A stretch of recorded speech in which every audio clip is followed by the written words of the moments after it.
PlayStation Plus prices go up again, a new trailer for Shadow of War, Xbox One Game Pass adds a few games, and a Destiny PC beta. We'll get into it in the breakdown.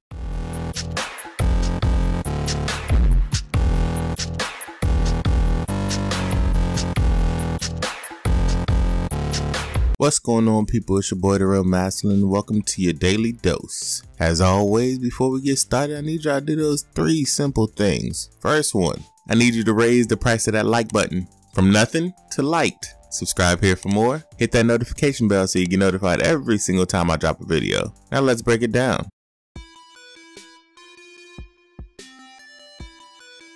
And up to the plate, we have PlayStation Plus. Sony has announced that they are raising the prices of PlayStation Plus in Europe and Australia again. It's the second time in as many years. So in 2015, they raised the prices in the UK. In 2014, they raised the prices in South Africa, Ukraine, Russia, Turkey. In 2016, they raised the prices in the United States. So this looms now as to whether or not they're going to raise the price again in the United States, because right now it's seeming like they're slowly getting back to cocky Sony. And like I said before, I don't like cocky Sony. Cocky Sony starts doing things that are very anti-consumer. And for any of you making an excuse for this being okay because they told you it was going to happen, no, that doesn't make it okay. It doesn't, because even if you don't live in the areas where this affects you as a gamer, you shouldn't want them to continue to gouge more out of you and not provide the things that matter, like making sure the service works. Like, there should be no reason that PlayStation servers go down as much as they do. It shouldn't have to shut off everything in order to do maintenance, period. The fact that everything continually goes down, they should have, at this point in time, for the amount of people on the platform and what they're charging, they should have backup servers so that everything runs, and they do maintenance in segmented groups like most companies. Very rarely do you see large companies like Sony shutting down their entire server farm to do maintenance. That happens on occasion. You do yearly server maintenance, and for a day or two you shut down everything. But on a monthly basis, they shut down PSN, and like nothing tangible comes out of them shutting it down. So I find this very, very agitating. Yeah, agitating is a good word, because it shows a precedent that Sony is trying to set.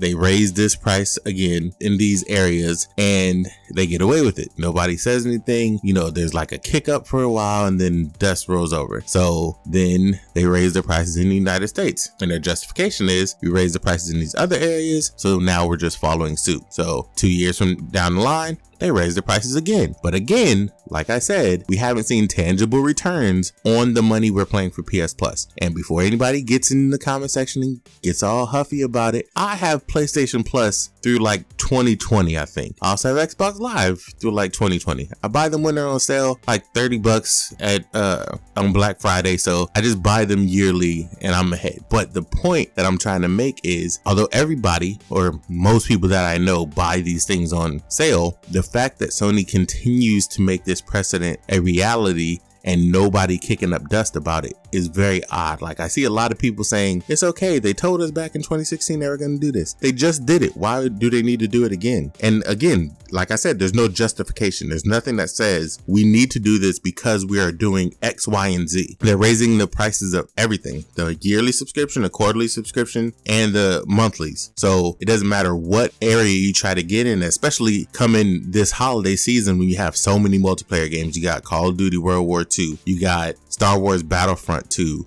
next year you got Red Dead Redemption 2. Like, with all these multiplayer games focused, you know, their focus is multiplayer coming this holiday season, and they're now raising the prices, and you have to have the multiplayer aspect by having PlayStation Plus is very weird. Like, the timing is just a little off to me. I really want to know what they are getting for our money. Like, what are we getting as a return for what we are paying into the service? The PS Plus games, they're hit or miss. Like, they've been good these last couple months, but the months before that, But again, games are personal opinion. They're all, up to you whether or not you like. Personally, I just like to see what is returning for the service wise, what is making us pay this money and what is making them raise the price, and what are we getting as a return for our investment. That's all I want. If anybody knows, let me know.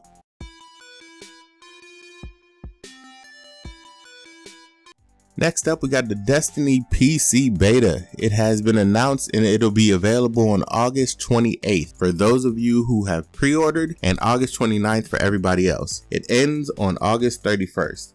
They have also released the minimum specs for the PC you will need to play the game, and they're not like lofty or crazy, but the gamut that they're showing, I'm a little concerned about the quality of the port, but we'll see. I'm gonna play it on PC, like I said, so I will give everybody my honest recommendations as to whether or not I think it's good, think it's bad, somewhere in the middle. The specs aren't too crazy. The recommended specs for CPU, if you're doing Intel, it's an i5-2400. If you're doing AMD, it's a Ryzen 5 1600X. As far as GPU goes, it's a GeForce GTX 970. If you're AMD, it's a R9 390 and 8 gigs of RAM. The minimum specs you need are a Intel Core i3 3250 and AMD FX 4350. GPU wise, you need a GeForce GTX 660 2 gig or a Radeon HD 7850 2 gig and minimum 6 gigs of RAM. The recommended basically just steps up from there. i5 7400, GTX 1060 6 gig, GPU. That's the recommended, in that core range. If you get a 1600X and you have a 1060 or 580 or something, you'll be fine too. But it's just weird. The gamut that they're using is a little off to me.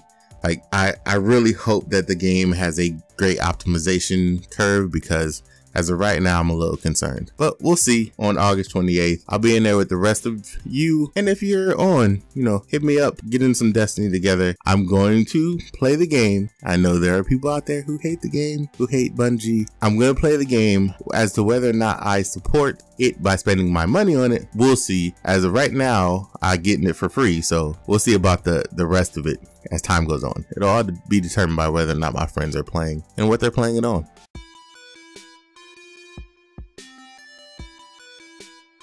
And last up, we just got a couple quick stories. The first one is that Xbox Game Pass added 7 new games for August. Like they said, they're going to continue to do this every month. They're going to add new games and make the service more and more worth it. Game Pass, for those of you who don't know, is Xbox version of Netflix. Basically, except for you can download the game. So for any game that's on Game Pass, $10 a month, you can download the game. It'll be completely part of your library, and it just gives you the digital license as long as you pay the $10 a month. Currently, there's 116 games on there right now, and it's a mix of Xbox One, Xbox 360. The 7 games that they're adding are Dead Rising 3, Dirt Rally, Limbo, Metal Slug, XX, Pharaonic, So Many Me, and Ultratron. Like I said, some of these games will be your preference, some of these games aren't, but they do have a good amount of quality titles on there. Even if you just want to pay $10 and just play them, they have Payday 2, Halo 5, Guardians, Mad Max. They have a plethora of games that you can play, and you have the ability, like I said, to download them. It's not streaming, it is directly on your box. The last story I got today is that they dropped a new trailer for Shadow of War, and the new trailer features actor Kumail Nanjiani, better known as Devesh from Silicon Valley, or he's had appearances in Portlandia. He's been a few other things, and he is playing an Uruk character known as the Agonizer. To me and other people in the Shadow of War community, he's annoying. And there's been so many people vowing to end him as soon as they possibly can. To me, he seems like Ratbag from Shadow of Mordor. He's just the Shadow of War version. He's a little annoying, and maybe he'll grow on people, but as of right now, he's very annoying. He just seems a little out of place, and I'm assuming that they had to put in some comic relief and a character that's giving them more personality in order to, I guess, progress the character arcs of who the Uruks are that you're fighting, what you're fighting for, and it's not just a drab pull throughout the world. But like I said, everybody in the Shadow of War community, for the most part, is out to get him. So I'll leave a link in the description box for you to watch the whole trailer. It's pretty quick, and it's just him doing various lines throughout, and it shows you not only his voice but the motion capture that is happening, so you'll see both happening. And like I said, he looks a little out of place, but I can see what they want to do with him. That's all the news I got for today. Y'all let me know what y'all think of everything I covered in the comment section or on Twitter. You can find me on Twitter at DaRealMastalin. Or you can stop by my stream, mixer.com/DaRealMastalin. Y'all let me know like what y'all think of this PS Plus thing, because like I said, I'm a little concerned. Cocky Sony, I don't like cocky Sony. Cocky Sony does not help the consumer, and as a consumer, I'm worried about that. As a stockholder, I'm worried about them making money, but my consumer is taking over in this instance. But y'all let me know what y'all think, either in the comment section or on Twitter. This been your boy Mastalin. Always give me the real. I love y'all like some play cousins. Holla at y'all tomorrow, and I'm out.